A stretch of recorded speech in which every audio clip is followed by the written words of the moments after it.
அதனால்தான் ஈசா அலைஹிஸ்ஸலாமுக்கு அருளப்பட்ட வேதம் இன்ஜீல், அதனுடைய நிலைமை அப்படித்தான் ஆனது. ஈசா அலைஹிஸ்ஸலாம் வானத்தில் உயர்த்தப்பட்டு 300 ஆண்டுகள் கழித்து தான் இன்ஜீலை எழுதப்பட்டது என்று வரலாற்றில் இருக்கிறது. உடனடியாக இறங்கிய போதே எழுதப்படவில்லை, 300 ஆண்டுகள் கழித்து. அது ஆரம்ப காலத்திலே இன்ஜீல் எந்த மொழியிலே இறங்கியது என்றும் யாருக்கும் தெரியவில்லை. அதே போல தௌராத்துடைய நிலைமையும் அப்படித்தான். தௌராத் யார் மீது இறங்கியது? மூசா அலைஹிஸ்ஸலாம் அவர்கள் மீது தௌராத் இறங்கியது அல்லவா? அதனுடைய நிலைமையும் இப்படித்தான். பைத்துல்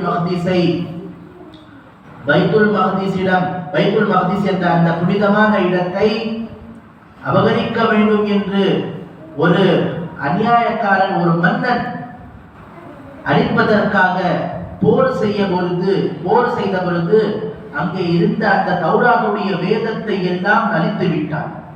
அதற்கு பிறகு தௌராத், அதற்கு பிறகு வாழக்கூடிய யூதர்களுடைய ஆலிம்கள் தான் தங்களுடைய மரணத்தை வைத்து எது ஞாபகம் இருக்கிறதோ, தௌராத்துடைய வசனங்களில் எது ஞாபகம் இருந்ததோ அது எழுத ஒரு தொகுப்பாக தயார் செய்தார்கள்.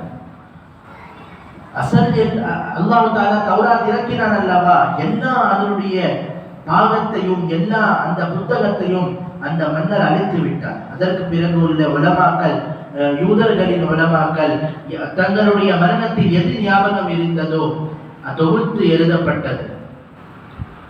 அந்த காலத்தில் ஞாபகம் செய்வதற்கான வழக்கமும் இல்லை. தௌராத் இறங்கிய காலத்திலே, ஜபூர் இன்ஜீல் இறங்கிய காலத்திலே ஞாபகம், எப்படி குர்ஆனை நாங்கள் மரணம் செய்கிறோமோ அப்படி மரணமும் செய்ய மாட்டார். ஆகையால் இந்த குர்ஆன் அல்லாஹ்வுடைய வார்த்தை, அல்லாஹ் பெருமானார் மீது இறக்கினான். ஒரு எழுத்து கூட மாறாமல் இன்று வரை இருக்கிறது என்று சொன்னால் அதற்கு 2 முக்கியமான காரணம். ஒன்று, எழுதப்பட்ட வேதமும், இன்னும் சஹாபாக்கள் மரணம் செய்தார்கள். ஸாலிகல் கிதாபு என்று சொன்னால் இந்த வேதம், லா ரைப ஃபீ, இதில் எந்தவித சந்தேகமும் இல்லை. அல்லாஹ்வால் அருளப்பட்ட வேதத்தில் எப்படி சந்தேகம் இருக்கும்? ஸாலிகல் கிதாப் லா ரைப ஃபீ என்று அல்லாஹ் சொல்லுகிறான். ஏன்? இது மக்களுடைய சொல் அல்ல, அல்லாஹ்வுடைய சொல், படைத்தவனின் சொல். அதில் எப்படி சந்தேகம் இருக்க முடியும்? லா ரைப ஃபீ. லா ரைப் என்று சொன்னால் சந்தேகம், லா என்று சொன்னால் இல்லை, அதில் எந்த சந்தேகமும் இல்லை. ஹுதல் லில் முத்தகீன்.